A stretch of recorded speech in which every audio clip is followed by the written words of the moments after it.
dukungan digitalisasi ini responnya juga sudah positif atau seperti apa sih Pak? Core bisnisnya di 2017 ini apakah juga nanti ada pengembangan atau ada orientasi khusus seperti apa Pak Edwin? Baik, terima kasih Mas. Jadi 2016 yang lalu kita alhamdulillah udah lewati dengan sangat baik dan tentunya ini berkat dukungan dari semua pihak, khususnya pelanggan setia Telkom Group maupun seluruh masyarakat di Kalimantan Timur. Nah, tentunya ini bukan hanya Kalimantan Timur, tetapi seluruh Kalimantan. Jadi pada kesempatan ini saya juga menyampaikan apresiasi dan penghargaan yang luar biasa kepada semua pihak stakeholders. Jadi bukan hanya pelanggan saja, tetapi juga semua pihak yang mendukung terciptanya layanan yang sangat prima kepada masyarakat. Di tahun 2017 memang kita akan lebih mengembangkan kepada digital business, baik digital business service maupun digital business connectivity. Karena memang jadi temanya adalah digitalize your life. Digitalize your life. Nah, artinya bagaimana kita membuat hidup kita itu penuh dengan digital. Karena dengan digital lebih mudah.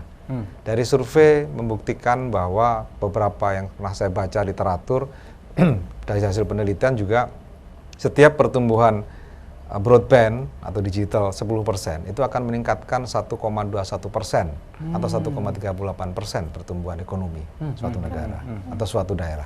Jadi kalau kita akan mengembangkan digital atau broadband ini, ya tentunya insya Allah ekonomi akan tumbuh sebesar itu. Nah, jadi kalau kita menyampaikan kenapa Telkom harus masuk ke digital, karena sekarang udah nggak bisa dipungkirin, semua udah serba digital. Dan semua udah dengan mudahnya kehidupan kita diberikan kemudahan oleh fasilitas-fasilitas digital. Bahkan layanan transportasi, layanan media, layanan apapun semua nggak ada yang lepas. Bahkan sekarang eranya udah masuk ke Internet of Things. Internet of Things itu artinya semua alat, semua perangkat yang ada di rumah tangga itu semua terhubung ke koneksi jaringan internet. Jadi itu yang kedua, ke depan ini ya kita akan memberikan layanan atau experience yang prima kepada pelanggan dengan digital. Artinya kalau sekarang sudah menikmati yang namanya IndiHome, ya, nah, dengan tentunya sekarang lebih mudah lagi. Nanti kalau mau pasang IndiHome nggak perlu lagi datang ke plaza, tapi menggunakan My IndiHome. Kemudian konten-kontennya pun sekarang udah masuk ke OTT. Terus banyak sekali ada kemudahan untuk nonton film, kemudian ada macam-macam, ada Flix, ya, kemudian Hook dan View dan macam-macam. Jadi ini yang perlu saya sampaikan pada kesempatan malam hari ini kepada seluruh pemirsa sekalian. Kemudian yang ketiga, kita juga terus mengembangkan, ya, bukan hanya jaringan connectivity, tetapi juga mengembangkan konten apa? Nah, kita punya yang namanya digital lounge. Jadi seluruh Indonesia ada sekitar DILO. Nah, istilahnya di DILO. Jadi digital lounge ini kita punya 15 digital lounge di seluruh Indonesia. Nah, kita punya satu di Balikpapan. Nah, itu adalah wadah untuk anak-anak muda yang akan mengembangkan bisnis atau kita sebut dengan digital startup. Nah, mereka yang mungkin berwira swasta atau digitalpreneur, untuk mengembangkan kita wadahin. Mereka yang punya ide kreatif, mungkin mau menjadi entrepreneur, kita wadahi gratis. Nah, jadi mereka ada 3 tahapan, mulai dari creative camp, kemudian creative center, sampai dia masuk ke komersialisasi. Nah, dari sana kita akan bantu mentoring, kita ada co-working space, ada macam-macam kita berikan asistensi sampai mereka bisa masuk ke pasar. Bahkan kita juga pada tahapan tertentu di digital launch itu kita akan memberikan bantuan untuk funding. Mungkin nggak sebesar yang nantinya. Pada saat dia size-nya udah besar, kita akan sambungkan mereka dengan investor-investor dari luar negeri yang tentunya mungkin seperti di Silicon Valley dan sebagainya. Artinya kita juga bukan hanya besar sendiri, tapi juga Telkom Group besar karena masyarakat, karena pelanggan dan semua ekosistem, dan sekarang harus memberikan yang terbaik juga dimanapun Telkom Group berada. Termasuk bagaimana memfasilitasi supaya generasi-generasi penerus itu punya kreativitas yang kita bisa komersialisasi. Nggak kalah dengan yang ada di luar negeri. Saya baca ini kemarin tulisannya di Kaltim Post secara bersambung bagaimana startup ini lahir di Balikpapan. Gitu. Saya juga kaget ternyata banyak gitu, dan ini digodok di DILO juga gitu ya. Ada yang bikin aplikasi tukang online. Saya sempat kaget gitu bahwa ternyata seperti itu, dan ini bentuk apresiasi dan kerja nyata, langkah nyata yang diberikan Telkom untuk daerah, untuk putra-putra terbaik gitu ya Pak ya. Betul. Baik, meskipun ini Pak Edwin kalau kita tanya, kita lihat ada prediksi bahwa kondisi ekonomi di tahun 2017 ini sebetulnya belum juga cukup menggembirakan, terutama di wilayah Kalimantan yang selama ini core bisnisnya lebih banyak ke sektor migas, pertambangan, perkebunan. Apakah ini juga tidak berpengaruh terhadap langkah atau program Telkom ke depan? Atau justru ini menjadi satu tantangan yang nanti bagaimana caranya kondisi yang belum maksimal ini akan diubah menjadi satu harapan gitu? Gimana Pak Edwin? Baik, memang dari sektor energi dan migas ya. Jadi energi memang mungkin tahun depan diprediksi naik tapi nggak sebagus yang lalu. Tahun ini 2017, maaf. Kemudian kita melihat bahwa di sektor UKM, nah ini UKM, kemudian di sektor retail itu cukup bagus. Jadi growth-nya udah double digit di atas 10%. Tidak tergoyahkan bahkan dengan ini ya Pak ya. Jadi kalau kita ingat di krisis moneter tahun 2098, kemudian kemarin itu yang namanya sektor UKM, small medium enterprise itu sangat tahan. Nah, jadi secara fundamental bisnisnya dia cukup tahan terhadap tadi masalah krisis. Dan sekarang yang kita garap itu. Jadi meskipun tadi yang namanya sektor korporasi, sektor migas dan tetap energi juga tetap kita serve dengan baik, tetapi yang mereka sekarang tumbuh, kita akan terus pupuk, kita terus layani supaya mereka bisa bagus. Salah satunya tadi ada digital loans, ada kampung digital, UKM digital, ada smart city Nusantara terkait dengan government dan sebagainya.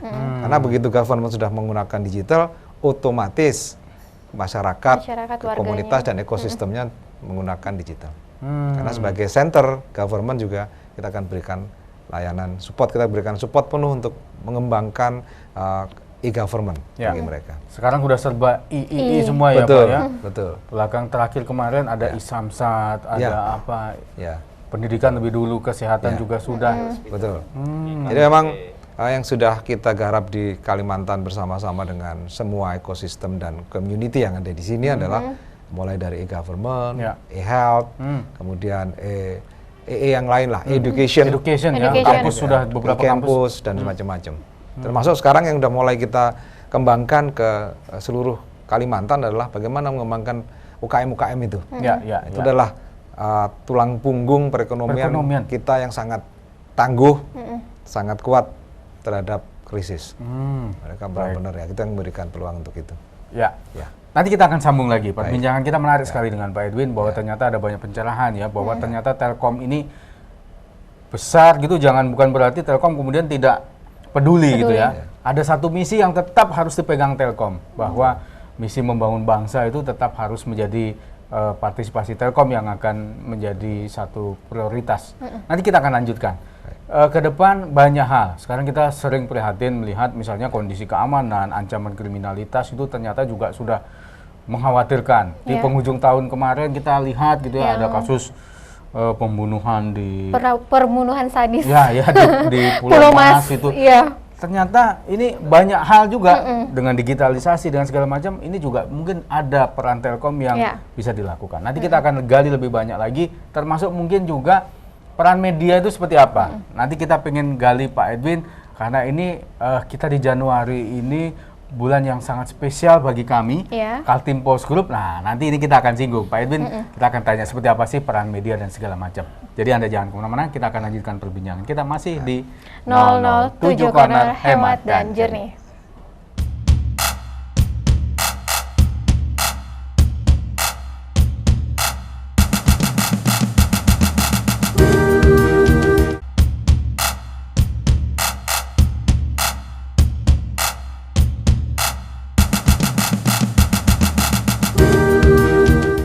Baik, kembali lagi pemirsa, masih di program 007 Corner Hemat dan Jernih.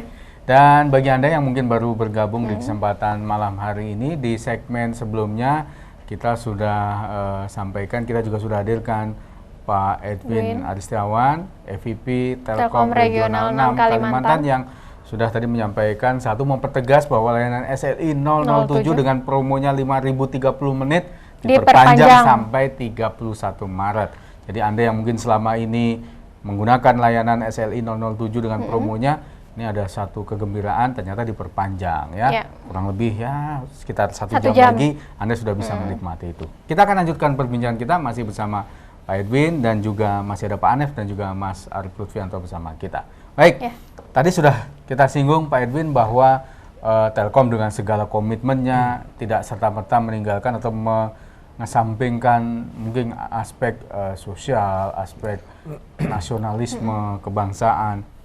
Di 2017 ini banyak hal yang mungkin akan menjadi konsentrasi. Tadi saya sudah sempat singgung bahwa digital ini sudah masuk ke seluruh aspek kehidupan. Bahkan Telkom peduli dengan keamanan, dengan segala macam, dengan produk-produknya.